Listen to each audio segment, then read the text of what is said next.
Hello everyone and welcome back to the forge. Now today we're going to be working on forging out a skeleton key. Now it's not going to be functioning or anything, it's just going to strictly be for decorative purposes.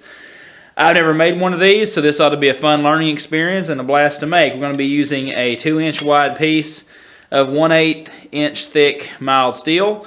Alright, the first thing we're going to do with this is we're going to come in and we're going to forge in, isolate this area right here, which will eventually become the ring of our key. We're going to go ahead and forge in the main shaft and forge in this component right here at the front. And then we'll go back and drift the eye last, or drift the ring last. So let's get the forge lit up and let's get to work.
Alright, this is where we currently are on our skeleton key we're forging out.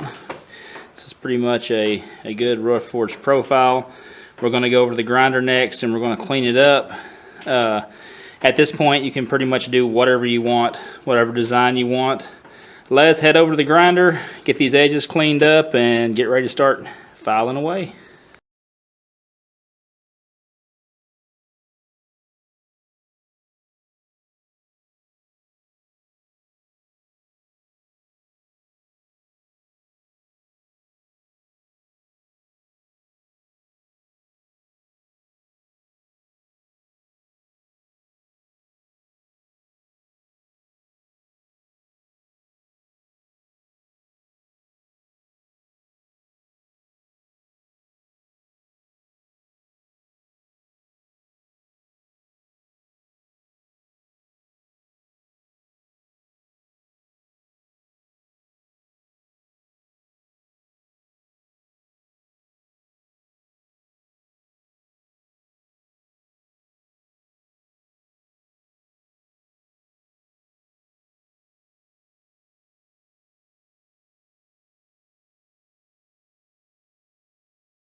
Alright, and there's how our skeleton key turned out. Kind of strayed away from the drawing that we had. This was our drawing we started with. You know, something with a little more file work and stuff like that. Done something a little more my style. I like the way it turned out. It ought to look neat hanging up on the wall somewhere. I appreciate you for joining us today. If you would, hit that like and subscribe button, ring the bell for notifications, and keep an eye out. We ought to be finishing up the Copus pretty soon, so there'll be a video of that dropping probably this week, if not Monday. So thank you again. You have a good one. We'll catch you on the next one. Bye-bye.